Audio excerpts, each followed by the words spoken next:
Hello everyone, welcome to the inspired biology. और cell biology की जो हमारी सीरीज़ चल रही है उसका आज ये 6th लेक्चर है, जिसमें हम बात करेंगे ट्रांसपोर्ट एटीपेज के बारे में। ठीक है, अब ये ट्रांसपोर्ट एटीपेज क्या होते हैं तो स्टार्टिंग से थोड़ा देखते हैं।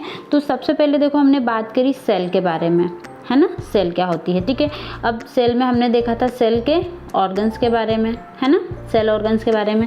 अब सेल ऑर्गन्स में हम डिटेल में बात करेंगे एक एक की। तो सबसे पहले हमने देखा प्लाज्मा मेम्ब्रेन। ठीक है, अब प्लाज्मा मेम्ब्रेन में हमने देखा कि प्लाज्मा मेम्ब्रेन के थ्रू जो है वो ट्रांसपोर्ट कैसे हो रहा है ना, ट्रांसपोर्ट कैसे हो रहा है। तो ट्रांसपोर्ट हमने देखा कि प्लाज्मा मेम्ब्रेन में दो तरीके से हो रहा है, एक पैसिव तरीके से और एक एक्टिव तरीके से। ठीक है, पैसिव में हमने सिंपल डिफ्यूजन देखा, फैसिलिटेटेड डिफ्यूजन देखा, ठीक है, ऑस्मोसिस है। उसके बाद हम देख रहे थे एक्टिव ट्रांसपोर्ट कैसे होता है। ठीक है, तो एक्टिव ट्रांसपोर्ट दो तरीके से हो रहा है, पंप के थ्रू एंड वेसिकल्स के थ्रू। ठीक है, पंप में भी दो तरीके से हो रहा है, प्राइमरी और सेकेंडरी। ठीक है, प्राइमरी हमने देखा था लास्ट वीडियो में कि प्राइमरी एक्टिव ट्रांसपोर्ट क्या होता है ना। एक्टिव ट्रांसपोर्ट की अगर हम बात करें तो एक्टिव ट्रांसपोर्ट जो है वो अगेंस्ट द कॉन्सेंट्रेशन ग्रेडियंट होता है और इसके लिए हमें एनर्जी की रिक्वायरमेंट होती है। ठीक है, और इसके एग्जाम्पल में हमने देखा था सोडियम पोटेशियम पंप। ठीक है, यहाँ तक हमने कवर कर लिया था। अब जो सोडियम पोटेशियम पंप है जो कि प्लाज्मा मेम्ब्रेन के बीच में इंसर्ट होता है एंड एवरी एनिमल सेल, है ना, और वो एक पंप की तरह वर्क कर रहा है ताकि मेम्ब्रेन का जो पोटेंशियल है उसको मेंटेन कर रख सके। तो उसी तरीके से सेल मेम्ब्रेन में और भी दूसरे कई तरीके के पंप प्रेजेंट होते हैं जो कि आयंस और मॉलिक्यूल्स को ट्रांसपोर्ट करने में हेल्प करते हैं। उन्हें हम कहते हैं ट्रांसपोर्ट एटीपेज। ठीक है, ये कुछ एंजाइम होते हैं या पावर पंप होते हैं जो कि मॉलिक्यूल्स को उनके against the concentration gradient transport करने में हेल्प करते हैं। ओके, तो मेजरली ये 4 टाइप के होते हैं, P ATPase, V ATPase, F ATPase and ABC transporter. ठीक है, आइए देखते हैं एक एक को डिटेल में। सबसे पहले है पी एटीपेज। ठीक है, अब पी एटीपेज जो है वो मॉलिक्यूल्स को एक्टिवली ट्रांसपोर्ट करने में हमारी मदद करता है। ओके, ये जो पी एटीपेज है इसको E1 या E2 एटीपेज भी कहा जाता है। क्यों? क्योंकि इवोल्यूशनरी रिलेटेड जो आयंस और लिपिड पंप्स है वो देखे गए हैं कि बैक्टीरिया, आर्किया, यूकैरियोट्स में भी देखे गए हैं, इसलिए इसे E1 या E2 एटीपेज भी कहते हैं। ठीक है, having the simple polypeptide composition and phosphorylation during the catalysis. ठीक है, अगर हम पी एटीपेज का स्ट्रक्चर देखें तो एक सिंपल पॉलीपेप्टाइड कंपोजिशन है इसका। ठीक है, और जब भी कैटालिसिस का प्रोसेस होगा तो यहाँ पर फॉस्फोराइलेशन भी होगा। ठीक है, यहाँ पर देखिए ये जो पी एटीपेज का डायग्राम दिया गया है, हेटेरोडाइमर यूनिट है ना, एक अल्फा है और एक बीटा है। ये साइटोसोलिक साइड है और ये एक्सटीरियर साइड है। एग्जाम्पल अगर हम देखें पी एटीपेज के तो यहाँ पर भी sodium potassium ATPase of plasma membrane of animal cell दिया गया है, मतलब सोडियम पोटेशियम पंप जो है वो भी पी एटीपेज के अंदर ही आता है, उसी का एग्जाम्पल है। इसके अलावा एक hydrogen ATPase of plasma membrane of fungi. ठीक है, और नेक्स्ट है calcium ATPase of sarcoplasmic reticulum. ठीक है, सार्कोप्लाज्मिक रेटिकुलम जो कि मसल्स में प्रेजेंट होता है, वहाँ पर कैल्शियम को ट्रांसपोर्ट करने में हेल्प करता है। ठीक है, नेक्स्ट देखते हैं वी एटीपेज। वी एटीपेज क्या है? Vascular type ATPase is highly conserved evolutionary ancient enzyme. ठीक है, वी एटीपेज स्पेशली जो है वो वेस्क्यूलर टाइप का एटीपेज है ना, और इवोल्यूशनरी देखा जाए तो काफ़ी कंजर्व्ड टाइप का है। V ATPase is a multi sub unit enzyme. V ATPase का अगर हम डायग्राम देखें तो ये मल्टी सब यूनिट एंजाइम है ना। पी हमने देखा कि ओनली 2 यूनिट्स हैं, है ना, और यहाँ पर क्या है, मल्टी सब यूनिट एंजाइम का ये बना हुआ है। ठीक है, composed of a membrane sector. ठीक है, composed of a membrane sector मतलब मेम्ब्रेन के अंदर भी देखो डायग्राम में आपको दिख रहे हैं कई सारे सेक्टर्स में ये डिवाइडेड है ना। Next and cytosolic catalytic sector, ठीक है। और अगर साइटोसोलिक साइट पर आप देखोगे तो साइटोसोलिक साइट पर भी ये सेक्टर्स में डिवाइडेड है, ठीक है। Couple ATP hydrolysis to transfer proton against the concentration gradient, ठीक है। जब भी प्रोटॉन आयंस को ये ट्रांसफर करेगा against the concentration gradient ATP की हाइड्रोलिसिस होगी, ठीक है। Pump generally function to maintain the low pH of plants, vacuoles and lysosomes and other acidic vesicles in animal cells by pumping proton from cytosolic to exoplasmic phase of membrane, ठीक है। ये जो VATPase type के pump होते हैं generally इनका function क्या होता है कि प्लांट वैक्यूल्स जो है, लाइसोसोम है या ऐसे एसिडिक वेसिकल्स हैं जिसके अंदर लो पीएच मेंटेन कर रखना है, ठीक है। लो पीएच को मेंटेन करके रखना है। तो ये क्या करते हैं कि प्रोटॉन को साइटोसोलिक साइट से एक्सोप्लाज्मिक साइट की तरफ पंप करने का काम करता है ताकि वो जो पर्टिकुलर ऑर्गन है या जो वेसिकल्स हैं वो अपने अंदर की साइड एसिडिक पीएच मेंटेन कर रख सके, ठीक है। नेक्स्ट हम देखेंगे F एटीपेज, ठीक है, also known as F0 F1 ATPase, okay.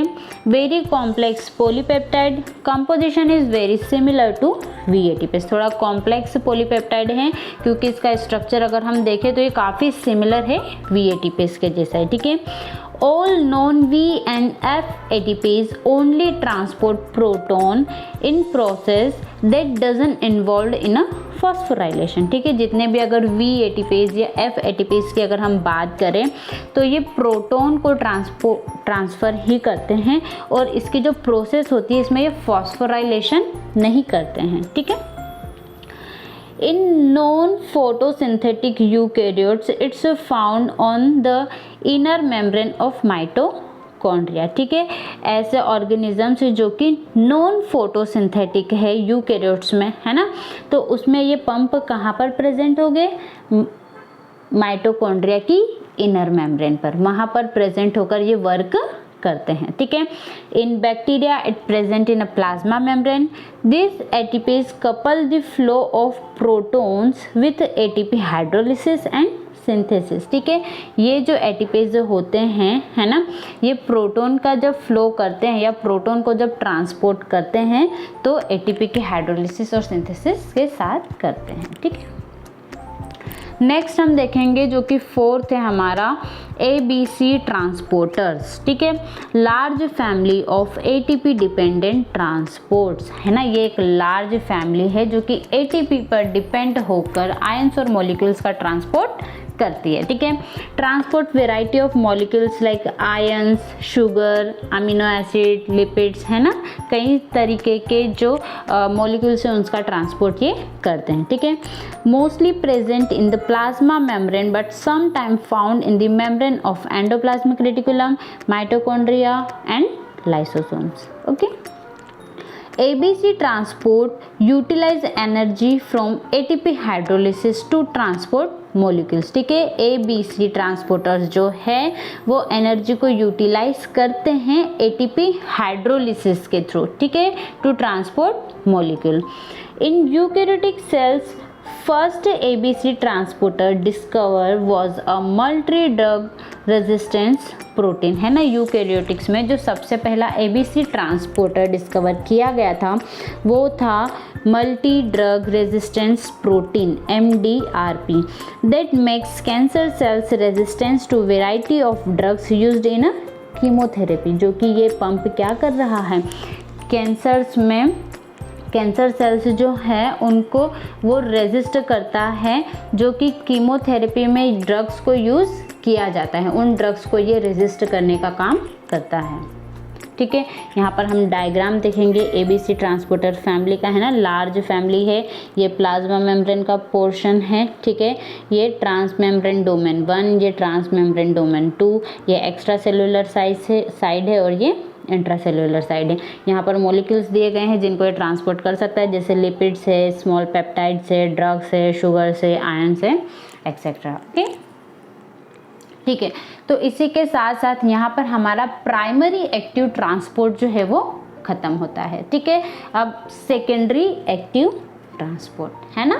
अब देखो सेकेंडरी एक्टिव ट्रांसपोर्ट में क्या हो रहा है कि एक्टिव ट्रांसपोर्ट तो बोल रहा है ना, एक्टिव ट्रांसपोर्ट है मतलब ट्रांसपोर्ट जो है वो अगेंस्ट द कॉन्सेंट्रेशन ग्रेडियंट हो रहा है। ठीक है, अब अगेंस्ट द कॉन्सेंट्रेशन ग्रेडियंट हो रहा है तो एनर्जी की रिक्वायरमेंट भी है ना, एनर्जी भी जो है वो लगेगी। ठीक है, बट ये जो ट्रांसपोर्ट होता है ना, ये एनर्जी का यूज़ जो है वो डायरेक्ट एटीपी से नहीं लेता है, डायरेक्ट एटीपी को यूज़ नहीं करता है, इनडायरेक्ट फॉर्म में ये एनर्जी का यूज़ करता है, इसलिए इसे सेकेंडरी एक्टिव ट्रांसपोर्ट कहा जाता है। ठीक है, अब इनडायरेक्ट फॉर्म में कैसे लेगा, देखो the electrochemical gradient setup by the primary active transport. ठीक है, हमने प्राइमरी एक्टिव ट्रांसपोर्ट के अभी इतने सारे एग्जांपल्स देखे हैं, इतने सारे पंप देखे, तो जो प्राइमरी एक्टिव ट्रांसपोर्ट से जो भी सेटअप लगाया गया है ना, प्राइमरी एक्टिव ट्रांसपोर्ट जो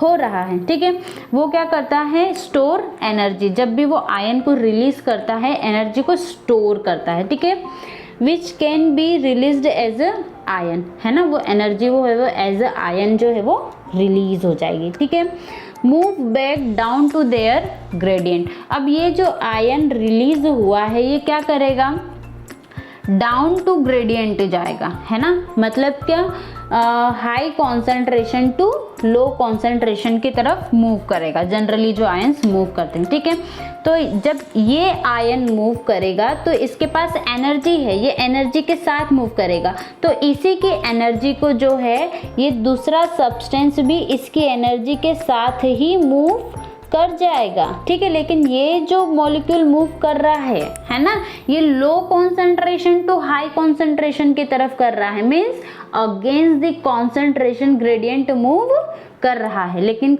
एनर्जी जो है वो डायरेक्ट एटीपी से यूज नहीं कर रहा है। ये ना, ये दूसरा जो मॉलिक्यूल जा रहा है उसी के साथ साथ ये भी जो है ट्रांसफर हो रहा है। ठीक है, तो ये इनडायरेक्टली एनर्जी का यूज कर रहे हैं, इसलिए इन्हें सेकेंडरी एक्टिव ट्रांसपोर्ट कहा जाता है। ठीक है, अगर हम सेकेंडरी एक्टिव ट्रांसपोर्ट का एग्जांपल देखें तो मोस्ट कॉमन एग्जांपल जो है वो है सोडियम एंड ग्लूकोज ट्रांसपोर्ट। ठीक है, सोडियम पोटेशियम पंप में हमने पढ़ा है कि सोडियम जो है वो इनसाइड से आउटसाइड जाता है और पोटेशियम जो है वो आउटसाइड से इनसाइड जाता है। ठीक है, तो जो सोडियम आउट किया गया है ना, प्लाज्मा मेम्ब्रेन से जो बाहर किया गया है सोडियम, अब ये जो सोडियम है ये generally high concentration to low concentration के थ्रू वापस सेल के, अगर यहाँ पर सोडियम का कॉन्सेंट्रेशन ज़्यादा हो गया है और सेल के अंदर सोडियम का कॉन्सेंट्रेशन कम है, तो ये सोडियम अगेन क्या करेगा, हाई कॉन्सेंट्रेशन टू